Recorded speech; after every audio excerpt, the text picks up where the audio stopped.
Tras la finalización de la Segunda Guerra Mundial, Sir Winston Churchill, uno de los artífices de la victoria aliada, fue derrotado en las elecciones, en las urnas, y desde entonces se dedicó a dar conferencias, impartir su magisterio en diferentes lugares del planeta. Y fue precisamente Winston Churchill quien acuñó el término telón de acero, cuando entendió que las potencias del este de Europa se estaban aglutinando en torno a la causa común del comunismo y que, lideradas por la Unión Soviética, iban a constituir el más serio peligro al que se iba a enfrentar la humanidad en esos años inciertos del siglo XX.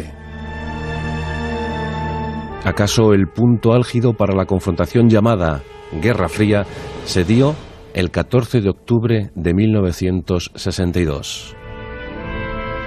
En ese día, un avión norteamericano espía modelo U-2 sobrevoló los aires cubanos de la isla de Cuba recién tomada por los revolucionarios castristas para observar, para fotografiar, no sin cierta sorpresa, un silo de misiles. Parecían de cuño soviético, parecían haber sido allí implantados por los asesores soviéticos enviados por el premier Nikita Khrushchev.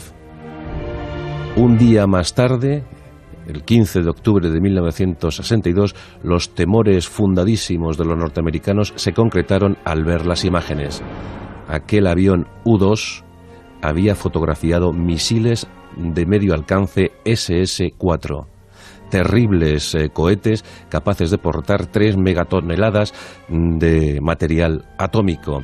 A tan solo 200 kilómetros se encontraba la amenaza nuclear. El inminente estallido de una tercera guerra mundial estaba más que claro para entonces.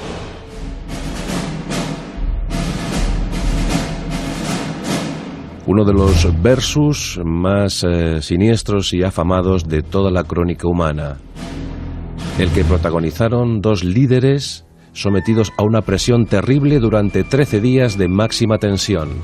Desde el 15 de octubre al 28 de dicho mes, el mundo merodeó la hecatombe. Por un lado, el norteamericano, el demócrata John Fitzgerald Kennedy. De otro, el premier soviético Nikita Khrushchev, con historias apasionantes en ambos casos. Kennedy provenía de una familia de rancia tradición católica, eran irlandeses en origen y desde luego no exentos de cierta maldición, de cierta aureola negra. Ya el mayor de los hermanos Kennedy, Joseph Patrick, había muerto en combate en la Segunda Guerra Mundial.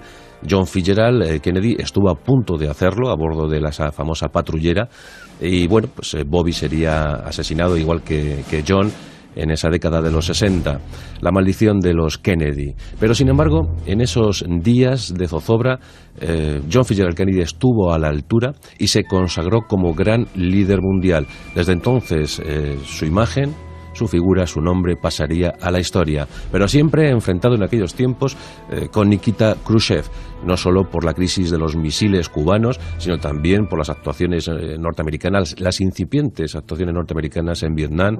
Lo de Laos también fue motivo de debate y serio análisis. La verdad es que el mundo, el planeta, no estaba viviendo su mejor momento.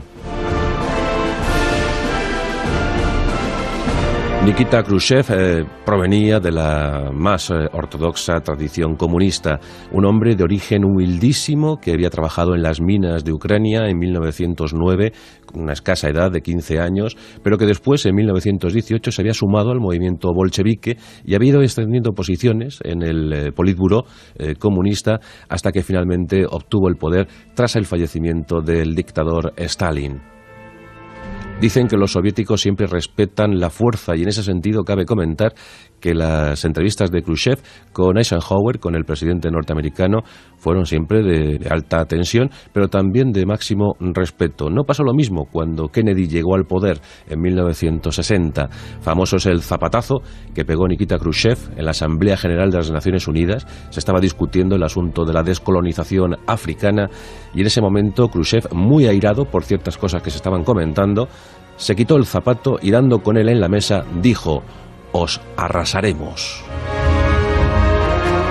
Era una clara alusión al bloque occidental. También llegó a decir de Kennedy que formaba parte de una élite ineficaz que gobernaba los Estados Unidos de América y que eso acarrearía nefastas consecuencias.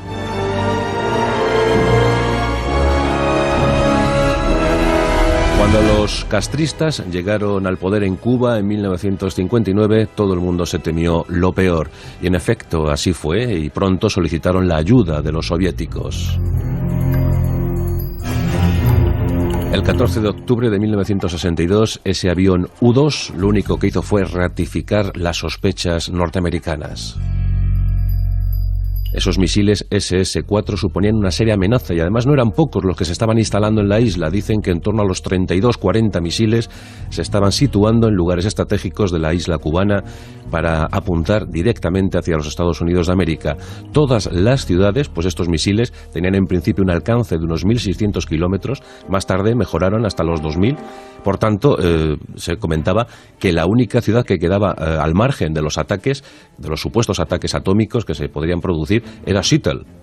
Todas las demás estaban bajo el arco de los disparos soviéticos, de los previsibles disparos soviéticos. Kennedy diseñó una estrategia de presión hacia la Unión Soviética y se cimentó la teoría de la cuarentena. No se podía hablar de bloqueo entonces, se querían bloquear la isla cubana, pero sí en cambio se facilitó un nuevo término, cuarentena. Se trataba en realidad de someter a sitio la isla cubana, de evitar que cualquier carguero soviético pudiese llegar con provisiones, con material bélico a la isla. Durante días se cruzaron acusaciones, vilipendios, amenazas. El 22 de octubre, John Fitzgerald Kennedy se dirige a la nación en un mensaje terrible. Se pone en aviso a la prensa, a la opinión pública mundial, sobre una más que previsible tercera guerra mundial, la cual está a punto de estallar. Pero por fortuna reinó la cordura.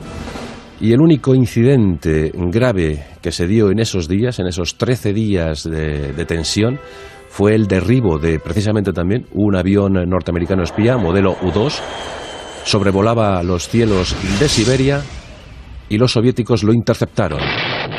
El avión, pilotado por el capitán Anderson, fue la única víctima, incluido el piloto, de aquella contienda.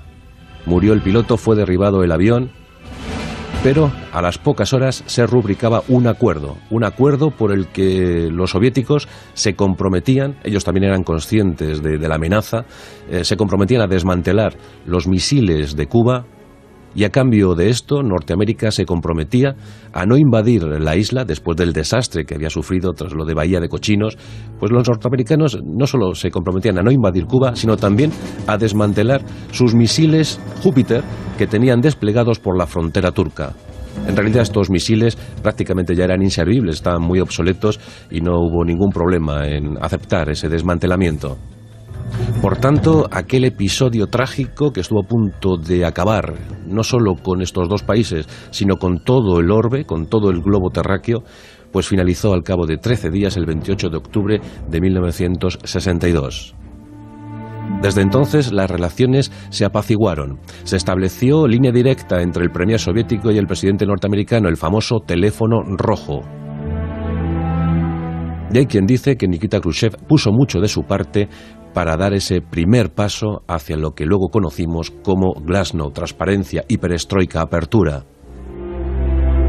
El 22 de noviembre de 1963, John Fitzgerald Kennedy murió asesinado en Dallas. Un año más tarde, Nikita Khrushchev era depuesto en su cargo y este era asumido por Leonidas Brezhnev. Esos dos protagonistas máximos de la historia, de ellos dependió apretar el botón en un momento crítico para la Tierra. Por fortuna, el miedo a esa más que previsible hecatombe, pues el miedo facilitó las cosas y al fin todos quedaron tranquilos en sus respectivas casas. La historia prosiguió y la Guerra Fría terminó con la caída del muro de Berlín. Fueron más de 40 años en los que el mundo estuvo sometido a la mayor presión que se conoce, la posibilidad de sucumbir bajo los efectos de la radiación, de la hecatombe atómica. Ojalá no volvamos a vivir más una crisis parecida a la que aconteció en octubre de 1962, la ya famosa y renombrada crisis de los misiles.